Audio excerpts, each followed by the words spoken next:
Private Barton Mitchell, well, he didn't want to change the world. He honestly just wanted the bleeding in his boots to stop. It's the middle of a suffocatingly hot September day in 1862, right outside Frederick, Maryland. You've got to picture this guy, completely exhausted from days of literally endless marching. He's a young soldier with the 27th Indiana, and he just collapses into the clover of an abandoned Confederate campsite. His eyes are burning with dust. Now, reaching idly into the tall grass, just looking for a cool patch of earth, his hand brushes against a heavy envelope. And inside, 3 premium cigaros wrapped tightly around a 2-page document written in this elegant military cursive. To a tired prelate, it looked like a stroke of rare, beautiful luck. But he had absolutely no way of knowing he was actually holding the blueprint to Robert E. Lee's entire top-secret invasion. You see, history isn't always written by grand designs. A lot of the time, it's just stumbled upon by tired men in the dirt.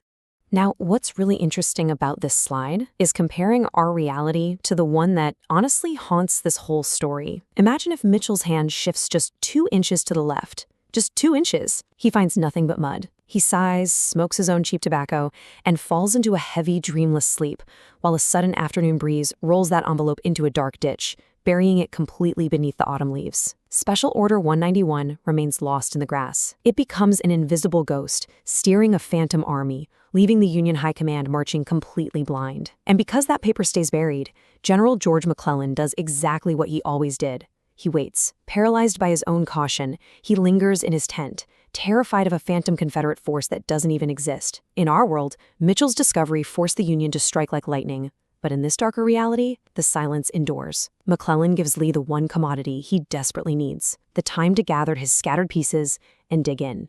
And this brilliantly illustrates what happens next. 4 days later, Barton Mitchell is marching down a narrow, sunken wagon road near the town of Sharpsburg.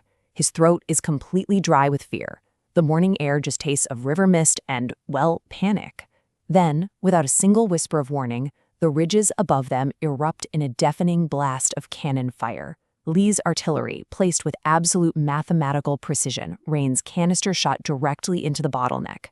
Mitchell is suddenly trapped in a natural trench that is rapidly filling with the screams of the exact men he had marched beside for months. Through the suffocating black powder smoke, over the distant screaming and chaotic musket fire, his hands are shaking violently as he tries to reload his rifle. His fingers are slick with sweat and grime, and he's frantically looking for a sergeant, but there is literally no one left to give orders. Now, in our history, this was the Bloody Lane, a site of a really fierce Union triumph. But here, without that stolen blueprint, there is no coordinated Union assault, no brilliant breakthrough. There's only a chaotic, screaming rout as Mitchell and the shattered remnants of his regiment run for their absolute lives. Okay, let's dive into this. By midnight, the shockwave of this colossal military disaster hits Washington. Picture the dim light of the telegraph office. Abraham Lincoln is just staring at these incoming casualty lists, fully realizing that the army tasked with protecting the Capitol has completely broken. I mean, Lincoln doesn't even need a cabinet meeting to understand the massive stakes here. So the crucial point is, Lincoln realizes a really dark truth. There will be no Emancipation Proclamation this autumn. As the sentiment goes, you cannot proclaim freedom from the edge of a grave, right? Without a moral crusade to elevate the conflict, the war for the Union devolves into this brutal war of attrition. It becomes something that the American public can no longer stomach. Let's move to and see how this builds on the geopolitical stage. For Barton Mitchell, returning home to a defeated North, the country he bled for would just vanish before his eyes. Across the Atlantic, the vultures smelled blood.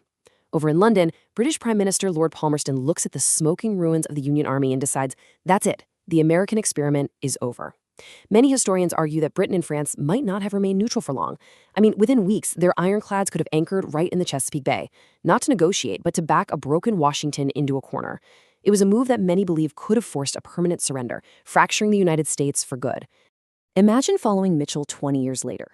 You could almost hear the rhythmic marching boots in the distance. He's an old man now, just sitting on a porch in a tense, militarized Indiana border town. And just across the river, the horizon is lined with Confederate fortresses and customs checkpoints. The entire continent has become this mirror image of fractured Europe. It's locked in an endless Cold War full of border skirmishes and fugitive slave raids. Mitchell just lives out his days under the shadow of a divided continent, never knowing that the piece he lost was literally sitting right next to him in the grass on a Tuesday afternoon. But the deepest tragedy, that waits for the next century. Because when Europe later descends into World War, there is no unified American superpower to answer the call. There's no arsenal of democracy, no endless supply of fresh troops to cross the sea. Think about it. In this version of the 20th century, fragile democratic governments might have just fallen one by one, leaving far fewer nations to resist the relentless expansion of authoritarian empires. It's crazy to think about, but we are left with the chilling realization that much of our modern democratic landscape may have been preserved by the pure, random luck of a dropped envelope. It just goes to show you, the greatest battles aren't always won by generals. Sometimes they are decided by an exhausted soldier and an envelope just sitting there, left in the grass. So it really makes you wonder, if one misplaced envelope could change an entire century, what do you think is the closest we ever came to losing absolutely everything? Let me know your thoughts in the comments because, seriously, wait until you see what happened in our next explainer, when another lost document nearly turned the Cold War into a nuclear winter. See you then.